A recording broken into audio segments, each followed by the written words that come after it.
इस क्वेश्चन में कह रहा है कि एक साइक्लिस्ट है that comes to a skidding stop in 10 meter. During this process, the force on the bicycle due to the rod is 200 Newton and is directly opposed to the motion.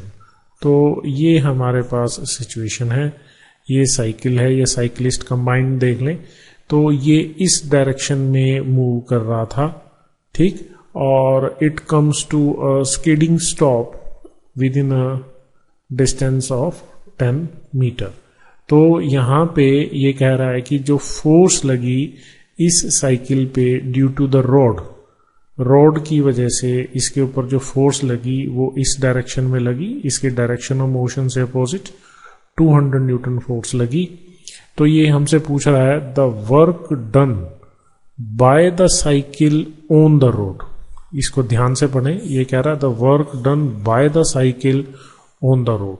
तो आपको theory से ये याद है, जब भी हम वर्क डन निकालते हैं तो जिस पे जो फोर्स लग रही है, जिस ऑब्जेक्ट पे फोर्स लग रही है, वो फोर्स और उसका प्रोडक्ट किसके साथ, डिस्प्लेसमेंट के साथ। किसकी डिस्प्लेसमेंट, जिस ऑब्जेक्ट पे फोर्स लग रही है उस ऑब्जेक्ट की कितनी डिस्प्लेसमेंट हुई है वो हमको देखनी है, और वो वहां से हमें क्या मिलेगा, वर्क डन मिलेगा।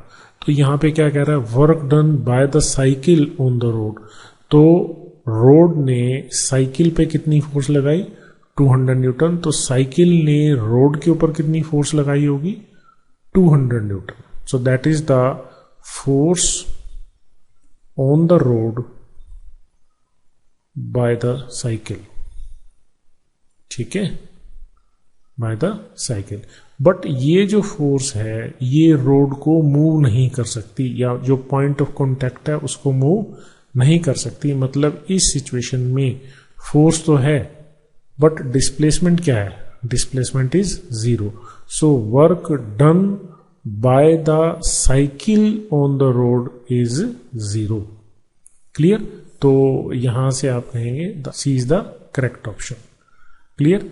तो अगर यहां पे ये पूछा होता what is the work done by the frictional force और by the road on the cycle, so that will be -2000 joule, क्योंकि फोर्स इस डायरेक्शन में लगी है और डिस्प्लेसमेंट इस डायरेक्शन में हुई है। तो उस सिचुएशन में तो आंसर ये आता, बट यहां पे इसने पूछा ये है कि work done by the cycle on the road, तो अब हमारे पास जो आंसर आएगा दैट विल बी सी।